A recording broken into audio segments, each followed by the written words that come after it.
Good morning. Happy Social Story Saturday. This is going to be our last Saturday video for the month of June because it's the last Saturday in June. And we are also taking a break from the videos in July. And when we pick back up in August, we will be posting different topics on Saturdays. So, welcome. My name is Lindsay Dragon. I'm the administrative assistant at the Misericordia University Autism Center. And one thing that can, set me apart working in the administration is that I have a son with autism. So we are filming at home as we do every Saturday. So you may hear both my kids in the background. It's a little bit of a gloomy day. So I'm hopeful that the lighting is going to work out today. I started a few minutes later today. As with everything, we have some printer issues. So I had some ink getting stuck on my corners here. So I apologize if you tuned in a little earlier and then you were wondering where I was. So every week I do a topic that I experienced since the last Saturday. And it's not hard to find these topics because there's always something. And it just so happens that these social stories work really well for my kid who is 6 years old. And he can read. So the more I have on with words and things that are new that he's not used to seeing, the better. Some of the topics that we've been covering are pretty easy to customize for your own child in your own setting, and others are a little more complicated to customize, and I'm going to show that again today. And customizing, we do have a training on our Facebook page for you to make your own social story, and it shows you how to do it general by using clip art, animated photos, and also personalizing it, customizing it to your own needs by taking the photographs yourself and using it that way. The last topic that I used where it was a little touchy was the splinter, because we had gotten a huge splinter in our foot and he just didn't understand. And not that I ever want him to get another splinter, but it's highly possible that it will happen.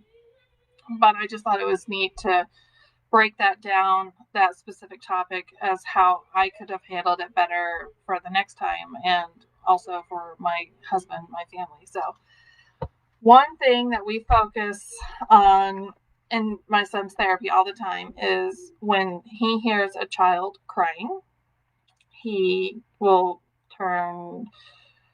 glaze over, the look in his eyes will change, and it's in his head, hit, because he does not like it when babies or kids cry. And it can be a true cry, it can be a fake cry, it could be a little or a lot, it doesn't matter. It took us not very long to figure this out because you would see the change in his demeanor, and it was like, and he would zoom in, but he wouldn't seem agitated, if that makes sense. He would walk over very calmly. And so we're like, oh, that's so sweet. He's going to make sure that his little brother's okay. And then, wham, so it was jarring at first to see that behavior because, he was self-injurious before. He would hit the top of his head, or he wouldn't really be aggressive towards an adult unless they were really pushing him in therapy, and we hadn't seen anything like that before, and it was very scary to learn how to deal with it. So great thing is social stories seem to work for him. We're going all in on the social stories, if you hadn't noticed already. So one of the things that I wanted to do with this particular social story is it is okay to cry. All right. So again, I didn't want to show a picture of my son crying because that just gives you a negative connotation, I think, with personalizing it. I just wanted it to be for anybody crying. So clearly It's a little kid crying, and that's the title. That's the first page. So what happens when somebody's crying? They're normally sad too. So we're just trying to really drive home the images with the words, okay? So it's okay to cry and it's okay to be sad. One of the things that happens is when my son is upset, he can't tell us anything that happened. So we keep telling him little things like it's important to use your words to tell us where you were hurt. So when you say, you need to calm down, that doesn't help anybody, adults, kids, on the spectrum, typical, it doesn't matter. When you're upset, it's hard to calm down. But my son needs to be reminded to use his words, because if he hears that phrase, and he will almost like center himself, and then he will tell me or his BT or his dad, whatever it was. So this is something new that we're working on. What did you hurt? So what I'm going to do is I'm going to laminate this page. That's why I didn't staple all of these together. I'm going to laminate. I might just make a copy, because what I want him to do is be able to circle what hurts, and that way we'll just use a dry erase marker. It may work, it may not work, but at least, I took the major body parts here. Gets interesting whenever you have to talk about, all the things that we don't ever want to talk about as parents, but they are things that get hurt, so you got to use your best judgment on that one.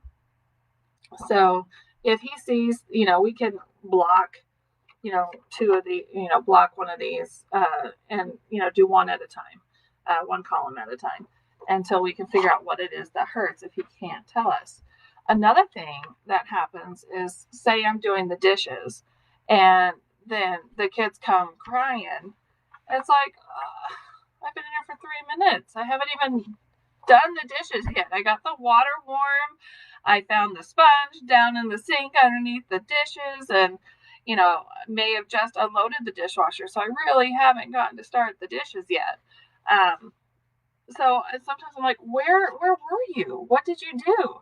So again, you can block one column at a time if you want. That way, and there's several different, things here just for examples.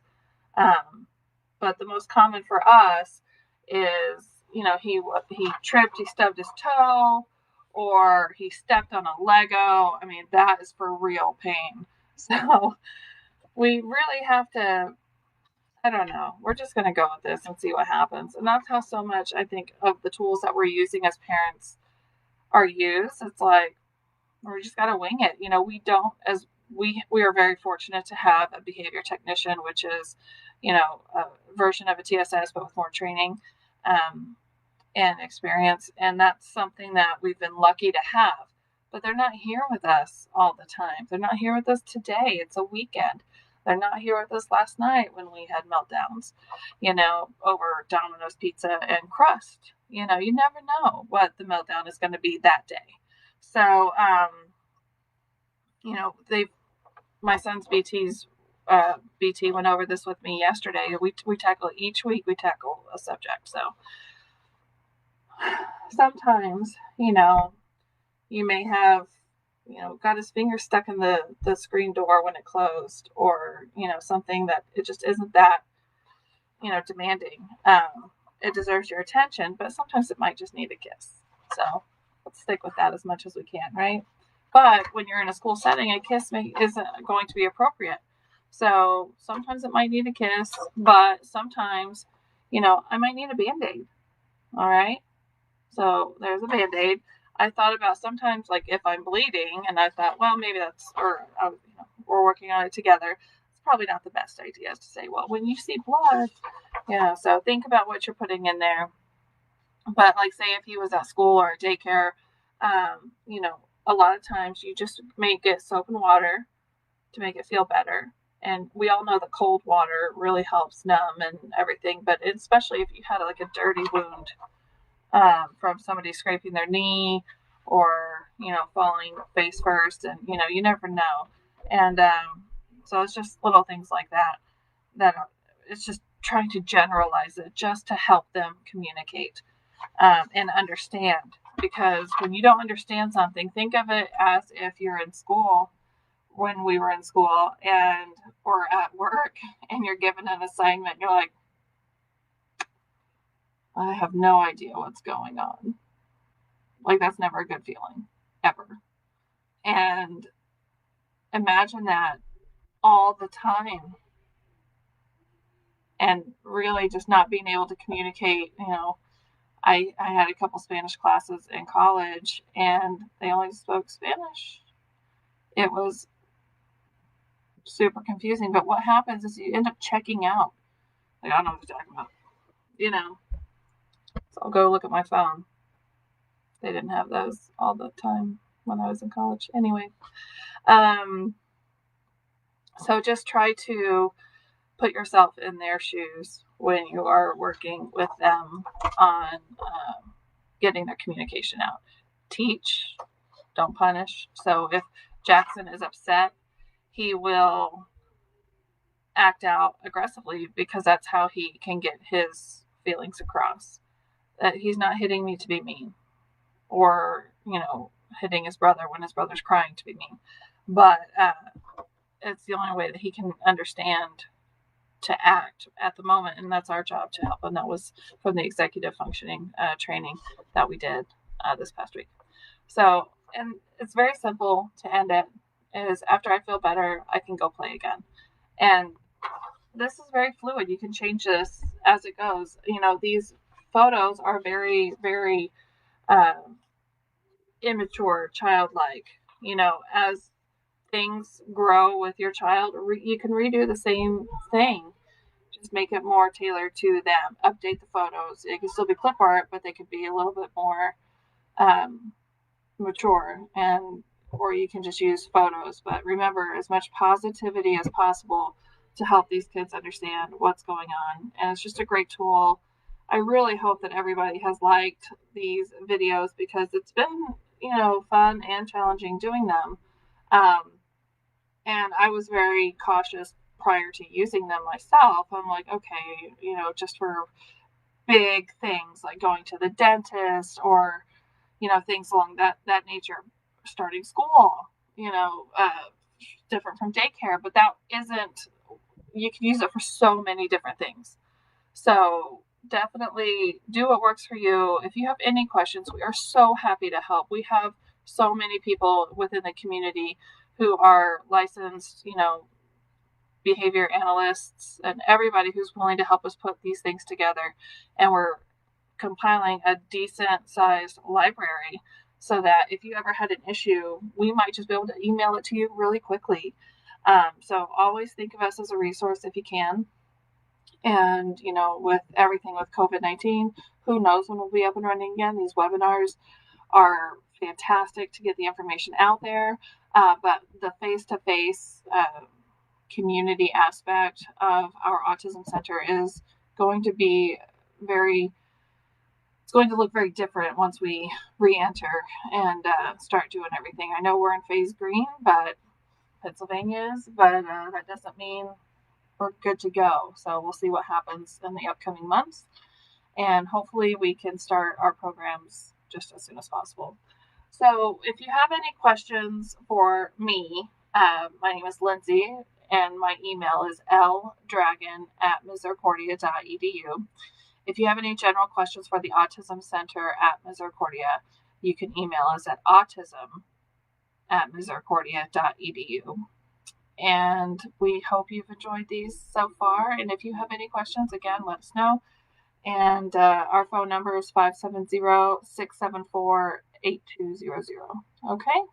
Have a wonderful Saturday. And let us know how if you've been able to use any of these social stories. Okay?